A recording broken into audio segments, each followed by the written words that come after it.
So, selamat malam semua-semua di sini. Boleh nampak sekarang Boleh, Dokter. ya slide saya. Sekarang Kuching Specialist Hospital itu memang sudah boleh dilintasi melalui kapal terbang untuk seluruh Indonesia. Tapi sampai sekarang bandara di Supadi masih belum buka lagi. So sekarang lintasan dari Kalimantan Barat ke Kuching masih melalui jalan. Tapi sekarang di Indonesia di sini Jakarta patient boleh datang ke Kuching hanya 1 jam 40 minit direct flights Air Asia setiap hari. So jika patient dari Medan dia melewati Penang atau melewati Kuala Lumpur. So juga ada patient dari Kalimantan Timur, dari Banjarmasin, dari Balikpapan dengan Samarinda melewati Jakarta ke Kuching. So topik yang saya ingin menceritakan malam ini dipanggil penubatan presisi. Presisi maksud sangat akurat. So penubatan presisi maksud dia penubatan yang bersifat personal, peribadi. Adalah pendekatan inovatif untuk menyesuaikan perawatan yang tepat sesuai kebutuhan pasien sendiri pada waktu yang tepat. So setiap pasien adalah tak sama. Ada kaki lurus, ada kaki berbentuk O, ada kaki berbentuk S, ada yang slim, ada yang obesity. So semua tak sama. Jika penubatan di abad ke-20, dia penubatan umum. Maksud itu penubatan bukan untuk setiap individu. Dia secara umum. So dia set satu standard. Tapi setiap pasien dia punya standard tak sama. So itu penubatan itu bukan spesifik tapi dia secara umum. So contoh dia jika dia membuat satu operasi ganti sendi lutut, semua desain sendi itu secara umum. Kebanyakan orang macam ini sebab itu desain itu macam itu. Kebanyakan alignment macam ini sebab itu dia di operasi dibuat pada umum. Kebanyakan patient 70% patient macam ini. So sebab itu semua patient dibuat dengan cara mengikuti yang majority itu. Tapi dalam abad 21 ini kita semakin maju dan semakin memahami setiap patient perlu penubatan yang spesifik untuk dia. Sebab itu ada penubatan presisi. So yang dulu perawatan medis dirancang untuk patient pada umum dia. Yang mungkin menghasil untuk kebanyakan patient tapi bukan untuk semua patient. So sekarang penubatan presisi ini akan direncana secara spesifik untuk setiap patient. Kenapa perlu penubatan spesifik untuk patient pada abad ke-21? Kerana harapan setiap patient semakin meningkat. Dalam abad 21 ini aktivitas semua orang meningkat. Jika dulu umur 80 mungkin duduk di rumah. Sekarang 70-80 pun mau melancong. Ada umur 70 pun masih main golf. So sangat aktif. So dia perlu dia punya lifestyle, cara hidup dia tak sama. So patient semua apa yang harapan patient dari tindakan operasi pun tak sama. Patient mau operasi yang lancar, sakit yang sangat kurang, minimal invasif, cepat pulih, boleh cepat-cepat balik. Bukan saja lifestyle dia mau balik kerja, dia mau balik main golf, dia mau pergi melancong, semua orang sibuk sangat. So sebab itu efisiensi operasi pun perlu meningkat. Dan dia mau satu operasi dibuat memang kekal selama-lama. So banyak kemajuan baru dalam 10 tahun ini. Ada operasi yang baru mengenai pemulihan tulang rawan, ada teknologi untuk meningkatkan ketepatan operasi, ada teknik yang mempercepatkan pemulihan, dan ada implan yang lebih kekal. So kemajuan contoh dia macam produk biologis macam stem cell, neoligaments, supaya sendi-sendi tulang rawan yang cedera itu boleh dipulihkan. Ada 3D printing untuk rencana operasi, ada alat pemantauan saraf supaya operasi tulang belakang itu jadi tidak bahaya, ada asisten robot, ada pembedahan minimal invasif. So, saya memang pakai sendi. So, saya kebanyakan menangani operasi sendi lutut, sendi pinggul, dan sendi bahu. So, salah satu inovatif yang terbaru selepas pandemik ini, penggantian sendi lutut dengan robot. Robot boleh meningkatkan presisi penggantian sendi lutut kepada lebih 95-an jika berbanding dengan dikerjakan manual dengan manusia. So, sejak pandemik dari 2023, sejak Agustus, sejak KPJ mendapat robot Rosa ini, sampai sekarang sudah lebih kurang 800 kasus sudah dibuat dengan operasi dengan bantuan robot. Salah satu Kuching Specialist Hospital sudah jadi salah satu pusat penggantian sendi yang terbesar di Malaysia. Meningkatkan permintaan operasi ini dari bahagian lokal juga bahagian internasional, terutamanya di Indonesia. So, Kuching Specialist mempunyai fasilitas yang siap tersedia, teknologi yang terbaik, waktu tunggu yang singkat dan pemulihan yang cepat, sama durasi rawat inap yang singkat dan biaya yang terjangkau. So, sejak pandemik, Sarawak dan Kuching Specialist Hospital memang menjadi pusat wisata kesihatan yang penting. So, ini operasi penukaran sendi di Kuching Specialist yang semakin meningkat. Dalam 2024 semua 870 cases sudah dibuat. So, untuk sendi lutut, semakin usia naik dia akan haus. Haus maksud tulang rawan dia jadi semakin tipis, pantalan dia jadi tipis, ada sobek, ada luka-luka. So, waktu lahir memang sendi ini cantik sekali. So, licin, ini bantalan semua bagus. Tapi bila sudah mulai haus, contohnya masuk stadium kedua, sudah tengok luka-luka pada tulang rawan. So, ini sendi lutut. So, tulang rawan dia sudah ada luka, bantalan pun sudah sobek. So, ini di stadium kedua, pasien mulai merasai sendi jadi kaku. Contoh dia naik pesawat lepas 2-3 jam atau duduk di bis 2-3 jam, dia cakap, oh sendi jadi kaku, sangat susah jalan. So, kena bangun jalan-jalan, nanti okey. So, ini panggil stadium kedua. So, jika masuk stadium ketiga, banyak rawan sudah hilang. So, nampak tulang di bawah sama tulang rawan sudah yang hilang. So, waktu ini memang dia perlu ubat tahan sakit. So, waktu itu pasien akan beritahu, oh, sendi saya memang selalu sakit, susah naik tangga, turun tangga, tak bisa jongkok. Tapi jika saya ada minum ubat, masih boleh jalan, tak ada masalah. Pergi mau 1 jam, okey. So, itu stadium ketiga. Jika masuk stadium keempat, bantalan sudah habis hilang, tulang temu tulang. So, tulang rawan semua hilang. So, ini panggil stadium keempat.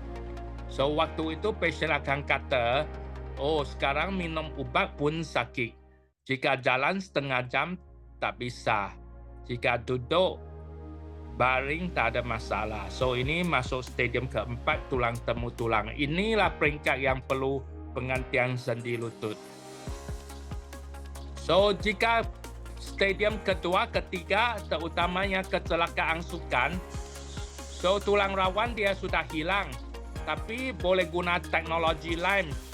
Macam ini, bagian tulang rawan yang dihilang, dia buat artroskopi teropong. So ditepuk lubang-lubang kecil. Lepas tu boleh inject ini. Ini panggil joint wrap. Dia hyaluronic acid scaffold. Ini bukan oily, ini panggil joint wrap. Dia yang boleh menolong tulang rawan tumbuh. So walaupun mahal, tapi untuk cases yang orang muda boleh dijalankan untuk stadium 2-3 ini.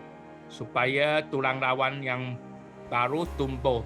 Tapi jika stadium 4 tulang sudah temu tulang, meniskus hilang, so itu tak dapat dibuat secara ini teropong lagi. So mengenai 3D printing, sekarang 3D printing pun sudah ada di Southeast Asia, di Thailand.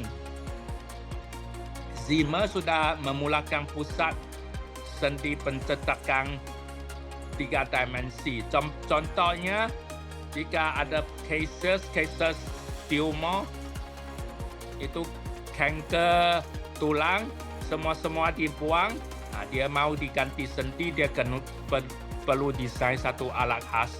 Ini. So ini boleh hantar CT scan ke Thailand, lepas tu dia buat 3D printing, lepas tu order implant ini boleh dipasang dan digunakan di mana-mana tempat.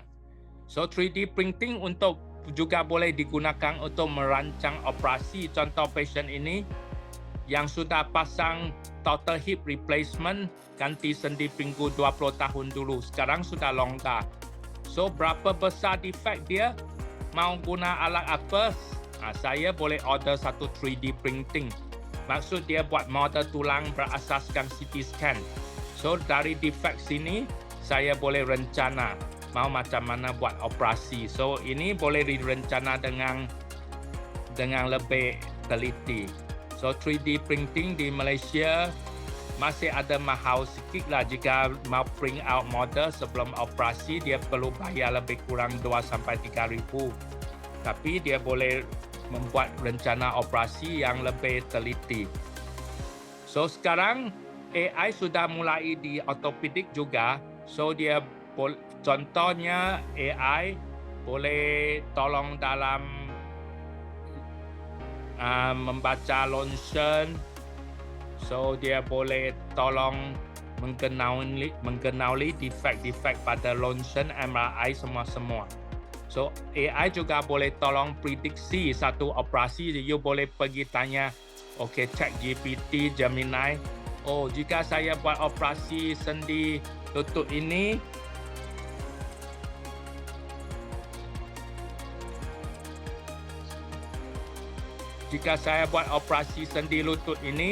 perlu ada apa risiko? AI dapat jawab you juga. So ini software yang saya ada. So software ini boleh digunakan untuk planning sebelum operasi. So dia boleh macam rencana macam mana satu operasi dibuat dengan sempurna. Macam total hip replacement, ukur berapa size, berapa semua boleh diukur di dalam komputer sebelum operasi. So ini akan membuat pembedahan itu lebih sempurna. So berapa size, berapa semua ini panggil planning sebelum operasi. So, tadi menyatakan kemajuan dalam ortopedik di bidang sendi. Sekarang saya menceritakan macam mana menggunakan presisi ortopedik dalam bidang presisi penubatan dalam bidang ortopedik penggantian sendi pinggul. So, sendi pinggul kebanyakan dia disebabkan arthritis maksud usia tua. So tulang rawan dia hilang, so dia jadi sakit. Jika sendi pinggul yang sakit dia bukan di pinggul sebenarnya. So waktu ada masalah di sendi pinggul, sakit dia sebenarnya di selangkang sini. Dia bukan di pinggul tapi di selangkang. Sama dia boleh sakit turun ke paha dan ke lutut. So banyak orang yang ada masalah sendi pinggul, dia fikir masalah sendi lutut. Sebab sakit sendi pinggul, dia boleh di selangkang dan turun ke bahagian paha dengan lutut. So ada yang disebabkan usia tua maksud osteoarthritis, ada yang disebabkan masalah-masalah lain macam avascular necrosis maksud kepala sendi ini mati disebabkan aliran salur darah dia tersumbat. So jika ini sudah rosak, sakit dia memang kuat, sakit lumayan, so perlu penggantian sendi pinggul. So ini sendi pinggul yang dimasukin ke dalam tulang. So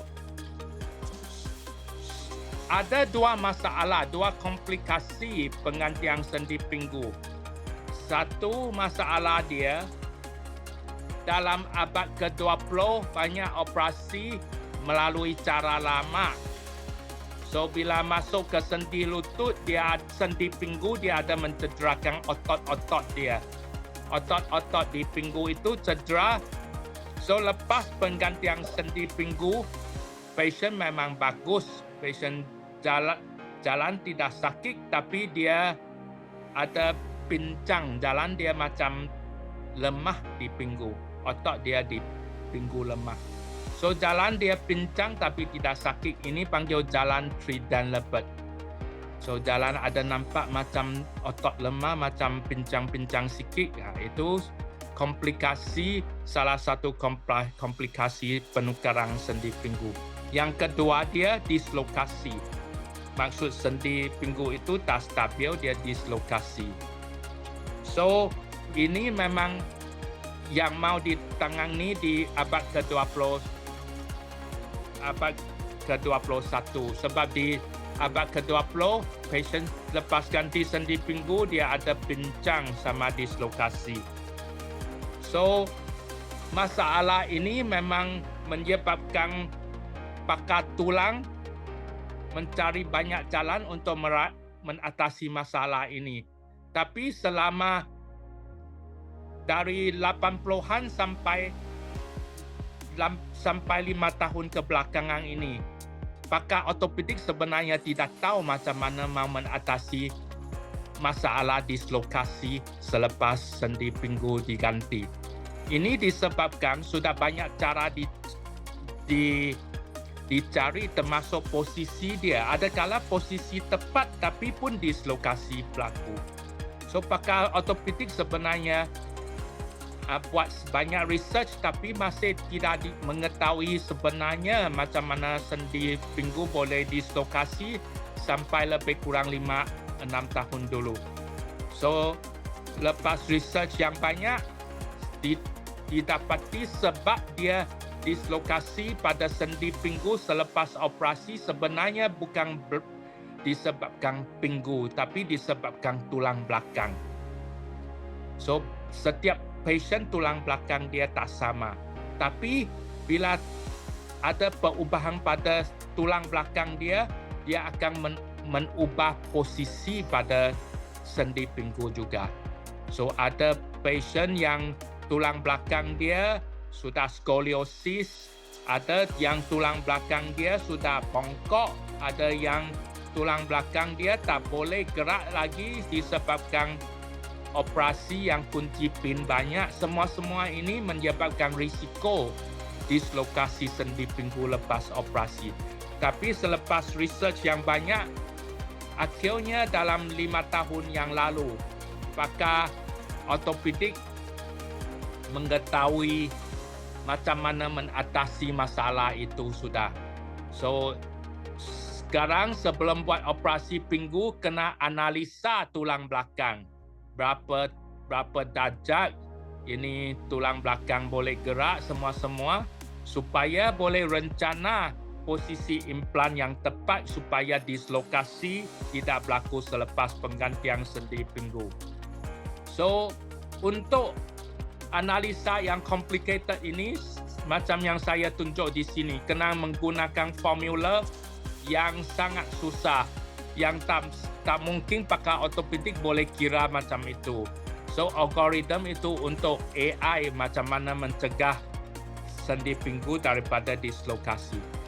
So, dari analisa itu dia akan keluar satu zone, safe zone.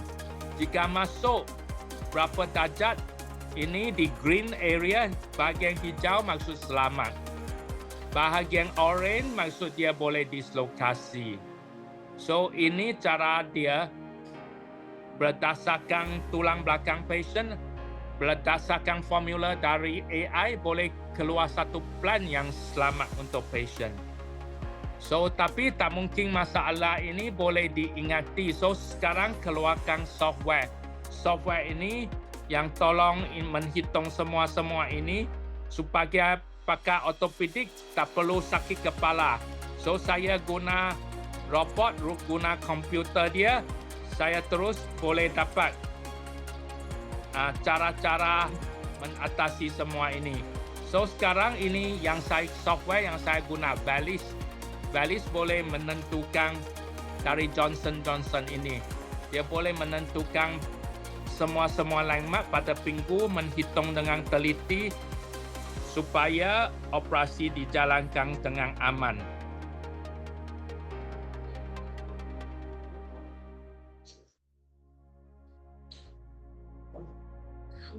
So, ini dari Valis.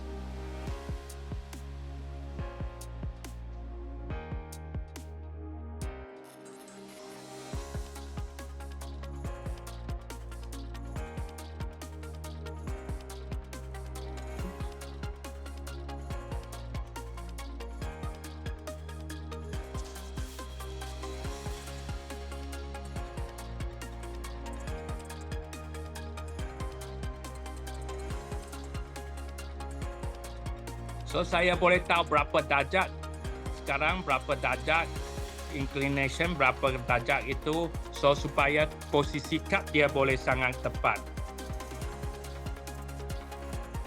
So, saya boleh memasuki semua cup saya pada posisi yang saya rencana itu.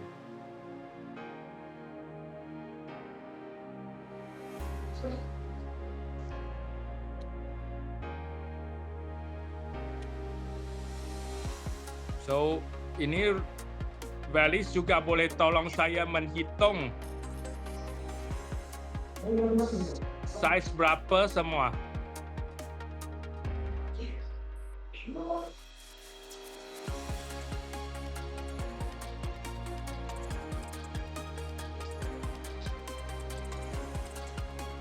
So, ini alat Valis yang digunakan dalam operasi saya. So, Valis boleh menghitung, boleh memastikan posisi betul, boleh menghitung panjang pendek selepas penggantian sendi pinggul. Dengan posisi yang tepat itu, risiko dislokasi dia jadi paling rendah sekali. So, di Kuching Specialist Hospital, ada 3 teknologi yang digunakan untuk memastikan selepas penggantian sendi pinggul, pasien boleh pemulihan cepat, boleh posisi implan yang tepat sebab alat dia kekal lama. So, teknologi pertama memang guna Valis. Teknologi kedua saya guna DAA. DAA maksud penggantian sendi pinggul itu bukan dari belakang pinggul, tapi dari depan pinggul. So, kebaikan DAA, dia operasi antara celah-celah otot. Maksud dia tidak memotong urat. So, antara celah-celah otot ini, dia tidak mengganggu itu perjalanan otot-otot, tidak merosakkan tendon, jadi pemulihan pasien jadi cepat. So, ini contoh dia, operasi dari depan, dari bahagian depan pinggul. So, untuk perempuan, saya boleh buat operasi dia macam ini. So, ini panggil bikini incision. bikini incision ini supaya dia tidak mengganggu luka dia bukan ke bawah tapi luka dia mendata. So dia bila pakai bikini dia tak nampak parut dia. So ini panggil bikini incision untuk DAA. So ini penggantian sendi lutut dari bahagian depan. Ini bikini incision untuk perempuan. So dia antara celah-celah otot, tidak mengganggu tendon, pemulihan dia cepat. Berapa cepat? Sekarang jika saya mengganti sendi pinggul dengan pendekatan DAA ini, kebanyakan pasien dalam 3 sampai 5 hari tak perlu tongkat sudah bisa jalan. Jika saya mengganti kedua-dua sendi pinggul dalam masa 5 sampai 7 hari, pasien tak perlu guna tongkat sudah. Berbanding dengan cara yang lama, biasa pasien perlu 4 sampai 6 minggu baru boleh lepas tongkat. So pendekatan DAA ini menyebabkan implan dia boleh dinampak dengan jelas. So posisi boleh dianalisa dengan valid. So posisi yang tepat ini panggil presisi penubatan ortopedik. So ini yang menjaminkan alat itu pemulihan cepat sama alat itu boleh kekal lama. So untuk penggantian sendi pinggul yang kekal lama, teknologi ketiga yang digunakan itu menggunakan keramik. Jika menggunakan keramik sebagai bantalan, dia lebih baik daripada penggunaan plastik dan besi. Jika guna plastik dan besi itu, biasa dia tahan kurang 20 tahun. Jika menggunakan keramik, dia boleh tahan lebih 20 tahun. So ini yang cerita dari ibu yang menjalani operasi sendi pinggul.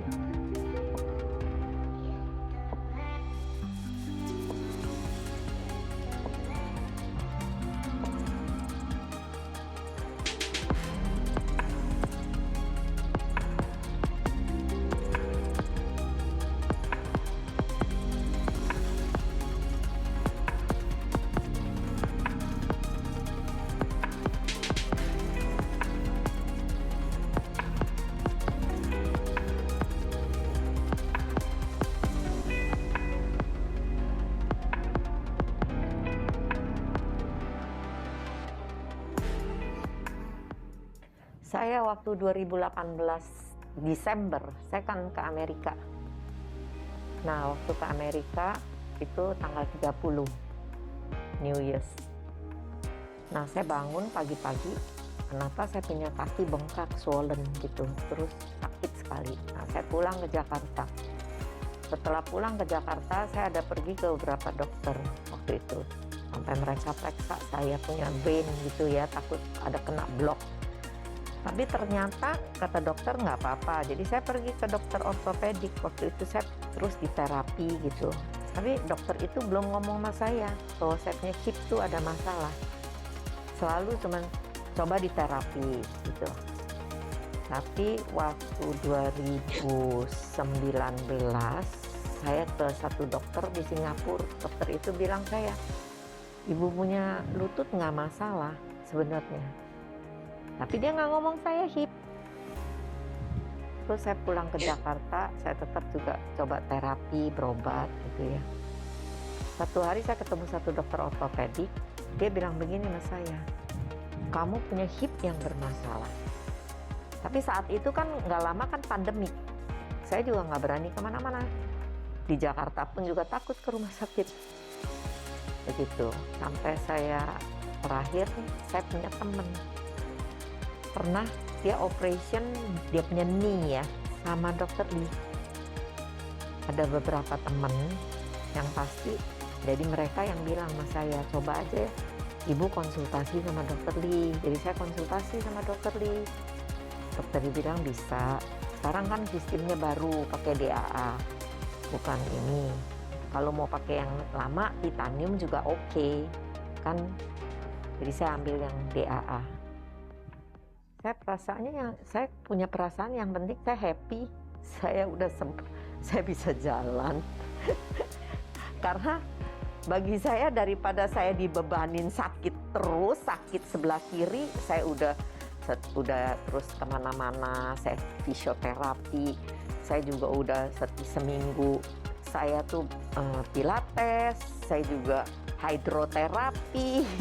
Tapi kan namanya sakit ini kan kadang 2 minggu enak, nanti 1 minggu lagi sakit lagi. Jadi kan on off. Daripada ini ya udah saya ambil keputusan, keberanian untuk saya sekali 2. Benar-benar satu challenge. Saya ya cuman buat saya sih gini, yang penting satu namanya kita kan namanya berobat ya. Kita mesti sama dokter nyaman dulu, itu yang the first one ya. Kalau kita nggak nyaman sama dokternya kan sulit juga ya. Untuk boleh bilang di perjalanan dari Jakarta ke sini juga bukan deket.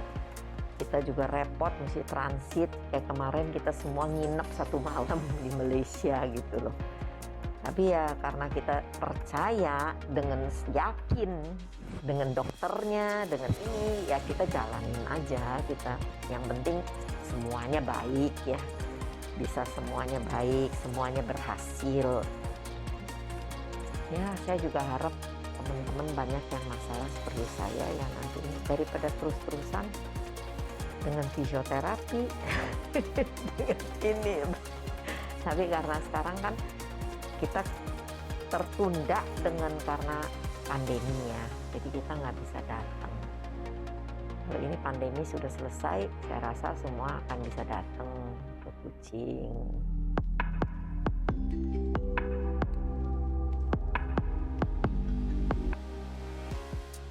Oke, so itu penggantian sendi pinggul. Sekarang saya menceritakan presisi ortopedik di penggantian sendi lutut.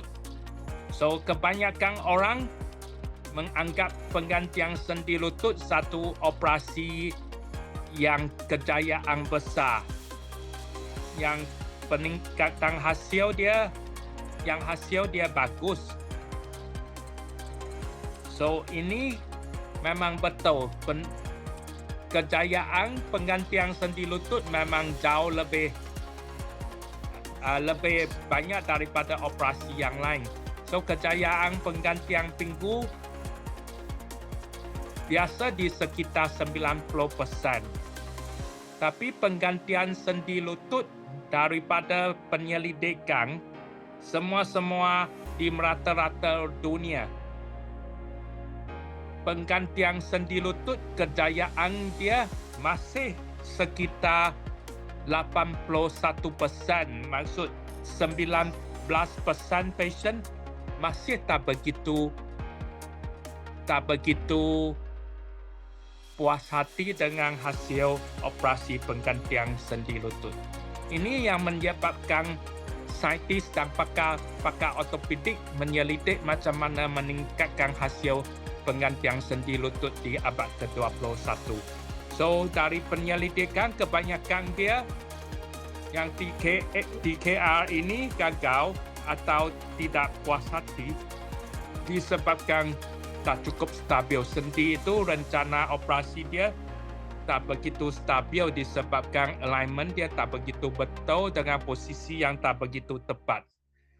So ini yang menyebabkan saintis mencari jalan untuk mengatasi ini di abad A yang total knee ke-21. replacement is designed to mimic the feel and function of your natural knee. Because every patient's knee anatomy is unique, knee implants and surgical methods vary. Most traditional knee replacement surgeries use mechanical alignment as the reference for proper placement of the knee implant. But this approach precisely aligns with only about 2.2% of the patient population when taking their pre-arthritic knee alignment into consideration. The evolution kinematic alignment technique is designed to replicate the natural alignment of your pre-diseased knee joint. A total So ini sebab di abad ke-20 semua rencana operasi itu secara umum. Tapi setiap sendi lutut setiap patient tak sama. Ada yang O, ada yang X. So semua alignment tak sama. So tak boleh guna satu resepi yang sama untuk semua pasien. So di abad ke-21 setiap pasien direncana sebagai individu. So rencana sebagai individu ini dia boleh digunakan robot dengan presisi yang lebih 95%. So robot boleh menghitung alignment lutut dan pakar bedah boleh men-adjust dia supaya alignment dia spesifik pada individu itu. Making decisions throughout your So surgery. ini robot ROSA. Robot ROSA dia boleh memotong tulang dengan presisi yang tinggi. Your surgeon creates So a plan ini for your alignment surgery lutut. based on So your ROSA unique boleh anatomy. menghitung alignment The robot lutut. helps to ensure the plan is Berapa executed darjat as atas, intended. berapa darjat bawah, berapa darjat samping, saiz berapa. Rosa Knee Pantauan uses a berapa camera tebal. and optical trackers to know where your leg is in space. If your leg moves, the robot can tell and adjust accordingly.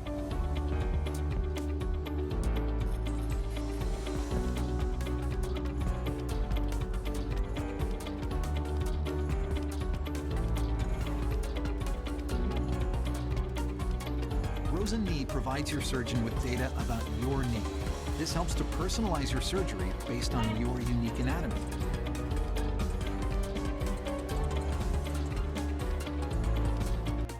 Making this So robot boleh menghitung berapa darjat atas, bawah, samping, memotong berapa darjat, semua slope berapa. So dengan presisi yang tinggi ini dia meningkatkan hasil. So pergerakan lutut macam mana semua ini waktu operasi boleh nampak dengan jelas. So ini yang kucing spesialis ini mendapat ROSA ini pada bulan Agustus 2023. So patient yang sangat obes, yang sangat gemuk, ada yang sekarang BMI dia lebih 40 pun. So yang menjalani operasi kegagalan dia tinggi. So case macam ini, case yang obesitas ini patut dijalani oleh pakar bedah yang berpengalaman. Sebab jika tidak dia kegagalan dia tinggi.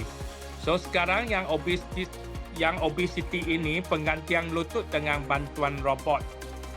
Dengan teknologi subbuster yang tidak memotong urat sama dengan implan yang lebih bagus. So contoh ini wanita 57 tahun, tinggi 165 cm tapi berat badan 110. Sudah stadium keempat tulang temu tulang. So penggantian dia digunakan dengan robot ROSA. Dan ini implan dia diperpanjangkan di sini supaya dia tahan lama. So dia guna implan yang diperpanjangkan ini. So ini teknologi yang boleh menjalani sukses dengan pasien yang obesitas. So pasien ini lepas 5 hari selepas operasi ganti 2 sendi sudah bisa jalan. So ini dengan pemulihan dia cepat disebabkan teknologi tidak potong urat dengan juga teknologi robot.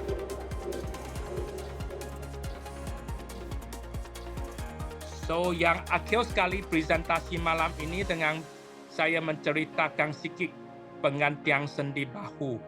Penggantian sendi bahu juga ada teknologi terbaru dalam 10 tahun ini. Masalah sendi bahu dia bukan sahaja tulang yang rosak, sendi rosak, tapi waktu sendi rosak, kebanyakan urat dia pun sudah sobek. So jika urat di bahu sudah sobek, walaupun diganti pun dia tidak sakit, dia tak bisa angkat bahu itu. So dalam 10 tahun ini, teknologi terbaru yang dengan desain implan yang baru. So, desain implan baru ini dipanggilkan reverse shoulder replacement. So, bahagian penggantian bahu ini terbalik. Yang dulu bola letak di sini. Sekarang bola dia terbalik diletak di sini. So, ini panggil reverse shoulder, terbalik. Bila bola ini diterbalikkan, walaupun urat dia sudah sobek, lepas penggantian dia pun boleh mengangkat sendi bahu dia. So ini panggil reverse shoulder replacement. So yang bola di sini, soket di sini. So sekarang robot pun ada teknologi robot ini panggil ROSA Shoulder sudah mulai diintroduce dari Amerika pada tahun lalu 2024. So we'll go ahead and put our base plate back on now, and then actually activate our So cleanse dari here. sini boleh nampak dari CT scan For my planning, macam mana memasukkan bola ini pada angle berapa darjat. eccentricity of feet. So we can then spin this around and we can angle it. So we have fine corner fixation with our central screw, which I prefer. You can see we have just a few millimeters of inferior overhang here between the glenosphere and the humerus, or glenosphere and the inferior rim of the glenoid rather, which I do prefer to allow for rotation of the humeral component below the glenoid to prevent notching and impingement. So overall, this looks like a pretty good plan. We do have a significant degree of So boleh nampak macam mana pergerakan dia juga lepas. metrics here. It does give you some implant values in terms of your humerus and glenoid inclination inversion, which you can see here. That's all what we have planned. Rotation, planned and the native construct, which this may result in the same So result. sekarang operasi bukan di bilik bedah. Sebelum operasi sudah boleh merencanakan posisi semua-semua dengan We have tepat. enough, lengthening of this patient distally to avoid that, which So planning semua boleh dibuat sebelum operasi. so we'll go ahead and put it. So ini saya menunjukkan testimoni patient penggantian sendi lutut dengan cara robot. Nanti tengok, oke bangun dan jalan. 3 hari pasca operasi. Usia 59 tahun.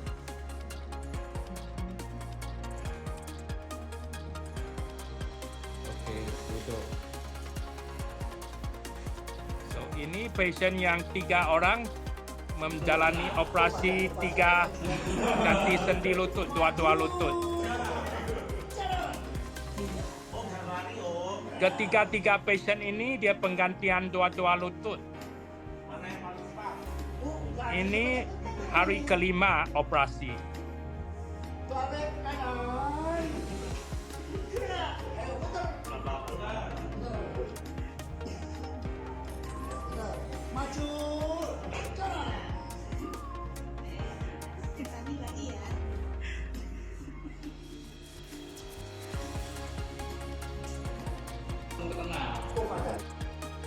Terima kasih semua.